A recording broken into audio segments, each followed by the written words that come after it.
I think maybe the bar is loading. Okay.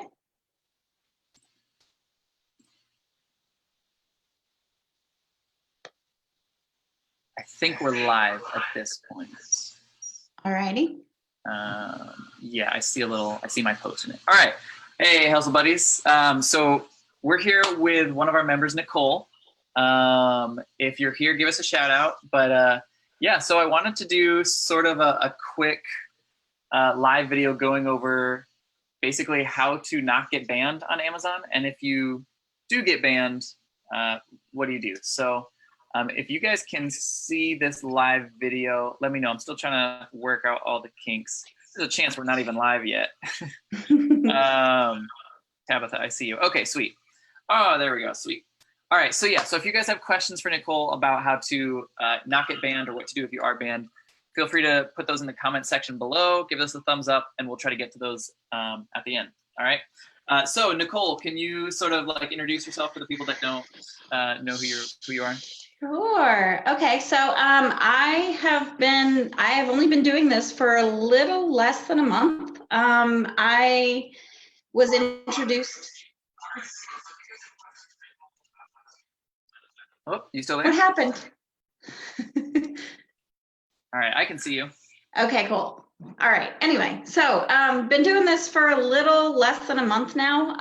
My first 12 hours live, I was suspended for 3 inauthenticity claims, which prompted a 10-day string of emails back and forth with Amazon. It finally just 1 or 2 emails, right? It was like 25, literally. But just the enormous amount of documentation that was needed to resolve it was ridiculous. And had I known what I needed to do from the get-go, it would not have taken so long. So that's kind of why I wanted to, help people out with that. Yeah, and what was interesting about your story, Nicole, for those who don't know, I've seen what has happened to Nicole happen to other sellers. However, I had never seen it happen to someone within the first few days of starting, because usually on Amazon, there are some exceptions, but for the most part, they sort of give you like a 3 strikes and you're out kind of a thing. And what happened with her is she got all 3 of these inauthenticity claims all simultaneously. And so instead of getting like 1, 2, 3 strikes, it was just boom, she got all 3 at once and was knocked off immediately. Yeah. So Nicole, what did you do? Like when you first got that first email, sort of what was going through your brain? What kinds of things did you try? Well, at first I just responded with an email back. Can you give me a little more information? Because I have no idea what you're talking about. Yeah. I didn't know any better. And so their response was the exact same form letter back to me. There was no additional communication. They just basically repeated the same information. And I was like, okay. So started doing my own little research and, came across some other resources that basically said, include your receipts, make sure that you specify what you're sending over, things like that. And, the way I like to say it is you have to present it to them in like kindergarten crayon form. You have to outline everything. You have to identify what you're outlining. You have to make sure that you're including the store name, the date of the purchase. You highlight what the UPC is or the item on the receipt. You highlight the payment information. So real quick then to clarify, so like you had kept good records of all of this stuff, correct? Like you had receipts and or invoices or whatever you needed for them. You had all that saved and documented? Okay. Right. Yes, always save your receipts. There has been a lot of discussion back and forth in the group about different stores like Ross who don't use actual store manufacturer UPCs on their receipts. They use a store department code. And to reiterate, make sure that you're taking a picture of the UPC and the store tag that will trace back to the receipt so that you have proof that, you know, that's where it was purchased from. And I think a member shared a good like picture example of that. I think Walter posted a picture of that a couple weeks back, but just like having the receipt with the UPC and the store tag all together in one nice picture. Yeah, that's a great tip. So then when you started emailing back to them, like after that initial thing where they just sent back and it's like they just sent you the same thing, and you said you were like highlighting the receipts. Can you sort of go into that a little bit further, or could you like show some examples of stuff that you did? How do I it should be at the bottom. There's a button that says share. At least there is on my screen. In Facebook or on Zoom? I'm not seeing a share button. I guess maybe because you're I wonder. You're the host. I'll tag it in the group and link the video back. Okay, perfect. But you know, making sure that don't write on the receipts, because if later you have another inauthenticity claim and you have to use that same receipt, you don't want one that's already marked up. Do it electronically so that you can, you know, use that same receipt several times if you need to. Another thing that I needed to tie, because I had these items all came from Kohl's, which I thought was odd because all of the UPCs are right there. But one of the things that I didn't notice was that one of the bras that I had sent in was actually scanned in under a generic department code. And so that was the hardest one to resolve. Because I was not able to link back that particular item to the receipt. So how did you solve that one tough one? I pulled I essentially showed them, because all three of the items had been purchased and all of my inventory was listed basically top down from the receipt. I itemized every single item on the receipt, and basically sent that back to them and said, you know, this is what this is. And then I pulled my my Kohl's transaction statement and highlighted which item it was and how much it was. Oh, that was smart. Okay. And does it give you a little bit more information in that, like Kohl's transaction statement? Not really, but they took it. All right. You know, or does it at least like does it show like a name? I think I got lucky with that one, but you know, making sure that the transaction number on the receipt matches up with the transaction number on the credit card statement or Kohl's charge card or whatever you're using for payment. This is the reason that I don't like to use cash. And I know a lot of people are cash flowing their businesses and that's entirely up to them, but I like to have documentation to reflect back that I paid for it. Yeah. So, do you think, I mean, it would show the same thing if you used a debit card, correct? Yes. Okay. So, yeah, of course. So they could do that if they wanted that documentation. For sure. Yeah. I did have to send a copy of my credit card. I left the last 4 digits uncovered in my name to show for one of the other ones that wasn't on that receipt. It was 2 separate purchases, to show that I was the owner of the card that purchased the item. Okay. So, and did you ever get an email from Amazon that seemed final, whereas like we're shutting down your account, there's nothing else you can do, you can't email us back? Yes, they do this thing where it says we will not respond to any more requests about this matter or something to that effect, and I'm like, oh, this is it.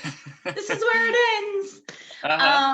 So yeah, and I was like, forget it. I'm just gonna do what I have to do.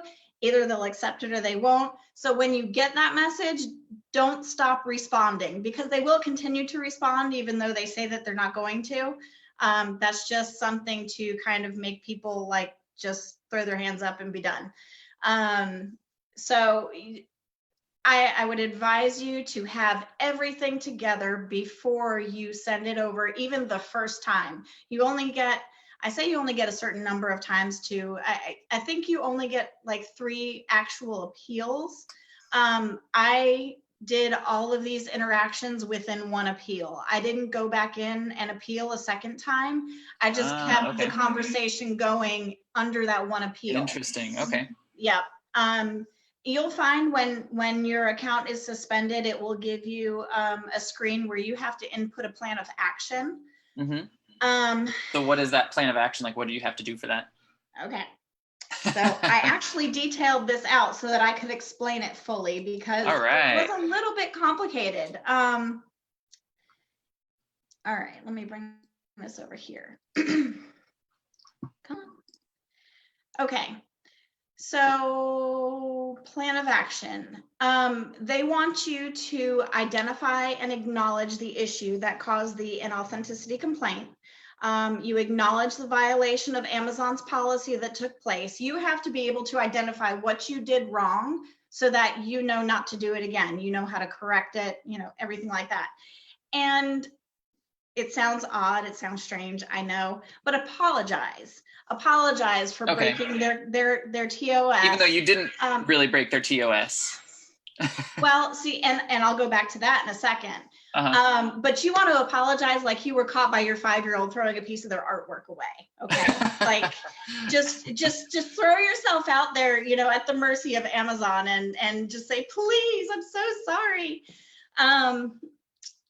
You want to explain the steps that you've taken to resolve the issue. That includes removing the item from your inventory and promising not to relist that same item in the future. Okay. You also want to detail how you will prevent future complaints, any kind of quality control measures that you have put into place for sourcing, for reviewing listings, any kind of packaging issues like receipts or tags not tucked in or covered or whatever. We had a funny story about that. We had to write a plan of action probably a year and a half or so ago. And it was because Amazon themselves had mislabeled one of our items, and we had to write a plan of action for it. And so we had to apologize to them for them mislabeling for your employee not doing their job properly. Thanks for that, Amazon. But yeah, you just apologize. Yep, it's all on me. My fault. That's hilarious. Yeah, I'll take the heat for it, but really it was you that screwed up. But geez, don't tell them that. They'll be like, okay, you're done. Yeah. Yeah, but you want to make sure that you are very thorough. You don't want to be vague in this. You want to make sure that you're identifying the actual items in your response. And the easiest way to do that is just copy and paste from their email into an email response. You want the verbiage to be exactly the same. Yeah, that's a great point. It's I think to go along with that, they tend to outsource a lot of their like seller support. And so it's really important that verbiage you can almost like control F, like find this word, because the people that are looking over this probably do not speak English as their native language. And so they're just control F, find this word and find this answer. And so if they don't, then it's rejected. Exactly. So you want to make sure that you have all of this together before you present it back to Amazon, because you're just going to go back and forth. You're going to be wasting time. They're holding your inventory. They're holding your payments. You are not able to do anything except delete listings. And then, you know, at the final of it, if you're not able to get your account resolved, they'll either trash your inventory or send it back to you. But you don't want to get to that point. So making sure that you have a solid plan of action in place. You have detailed all of your receipts, your statements, you know, any kind of pictures that you need to add to show, you know, store UPCs versus manufacturer UPCs, attach all of that. And when you're uploading those things, upload them in a PDF file. JPEGs tend to not work as well. I noticed they rejected all of my JPEGs almost immediately. Interesting. So I converted all of my JPEGs into PDFs and they were accepted. It was funny because I resolved the 3 and then those 3 resolved and they immediately hit me with another one with an item that was in transit to the warehouse, hadn't even gotten there yet. So I had to do the same thing again, but it was cleared the first time I sent everything back the way I should have. So the method works. But just to give some pointers, and I did review this in a post last night that Ellie had posted. Trying to making sure that you're verifying the authenticity of the listing that you're posting your inventory to. You make sure that your listing is within the correct category. If you've got a bra listing posted under tools, probably not authentic. If you've got, if you've got a bra listed under kitchen, probably not authentic. You have to be very careful about the details. And will those details show up when you scan it? Yes, absolutely. When you go to scan the item, I wish I could share my screen right now, but when you go to scan the item, it'll pull up. You'll have your normal listing and it will pull up. And this particular one that I was flagged for, I pulled one up as an example, has no ranking, has no sales data on Keepa. It has no nothing. And the pictures are terrible. As a new seller, I didn't know the difference. I jumped in and I just started listing stuff because I was excited. I wanted to get my stuff to the warehouse and went ahead and posted it. And then that's inadvertently what the demise was. So there's a lot of people on Amazon that will try and create listings to get around gating. We'll see that a lot, especially like with toys and things like that. Yes. If a brand is gated, like, I don't know, someone posted a board game the other day where they tried to like list on a different listing, and even though it wasn't you that was making the listing to circumvent the rules, you will still get in trouble because your item is on that incorrect listing. And a lot of times some of those inauthentic listings will be listed under somebody other than the manufacturer. Obviously they won't be listed under the manufacturer. Yeah, that's how they circumvent the rule. Yeah, it'll say buy and then whatever username it was that made it, and then instead of like by Maidenform or by Olga or whatever.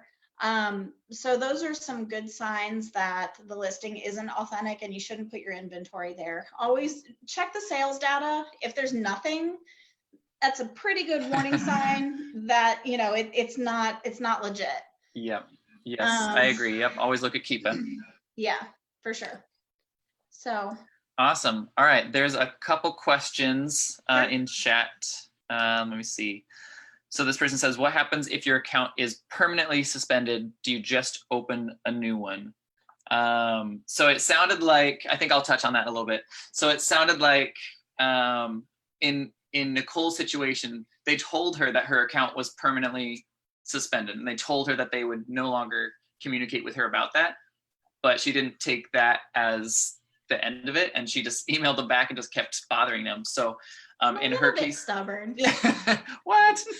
So in her case, it worked out. So if you get that email that says we will no longer be communicating with you, just keep trying to communicate with them. Keep on keeping on. Just keep bugging them. The worst that'll happen is your account remains suspended. So there's not a worst case scenario. You're already in your worst case scenario. Right. Now, if it's, let's say you had an account a year ago or something, and you broke a serious rule and you got your account deleted and it's gone. I'll say for the most part, officially you are out of luck. Your best case scenario is getting yourself a business partner or someone like that who you can work with, and they do everything under their name, with their address, with their computer, all that stuff. But even then it's risky because Amazon has a lot of algorithms that will connect accounts. There's a few people who've gotten emails that says your account has been disabled because it's linked to an account that is no longer allowed to sell on Amazon. And that can happen for a number of reasons. Maybe you yourself have tried to open another account. Maybe someone at your home address opened another account. Maybe someone with your same name, or someone, like on an unlikely scenario, someone stole your identity and used your social, but someone could use the same like IP address. Like if you bought a used computer, for example, and whoever previously owned that computer had an Amazon account, that could flag it, or your ISP, your internet service provider. So like when we have friends come over to our house that also do Amazon, we're very clear, sorry guys, you cannot log on to your Amazon account on our internet provider, because it could link our accounts and then we could both get shut off. So so if it's completely dead and it's gone, you're mostly out of luck, unless you can work with a business partner to open that up. But yeah, I think that was the biggest question that I saw people asking. I saw it in the post as well, similar kind of permanency question. But if that's all, we appreciate you doing a little live video for us, Nicole. Sure. And helping people out. So you'll probably have to, there's been a bunch of people that have asked you for help. You'll probably have to start charging them some money pretty soon, because you have your own full-time job and you've got your own account to run and things like that. So If you have questions, try to post them publicly on the page instead of reaching out privately. Please don't PM me unless we have discussed it further. Yeah, because then she can help multiple people. Or it gets a little overwhelming.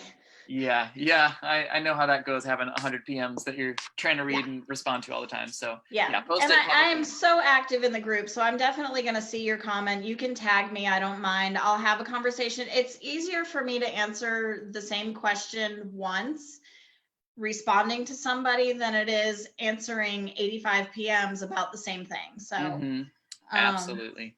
Yep. Awesome. All right, well, I think that's all for tonight. I hope you guys got a little bit of value from this. Hopefully no one here gets suspended, but if you do get suspended, now you know how to get out of it. So awesome. All right, thanks, Nicole. Have a good night. You're welcome. You too. We'll see you guys. All right, bye-bye.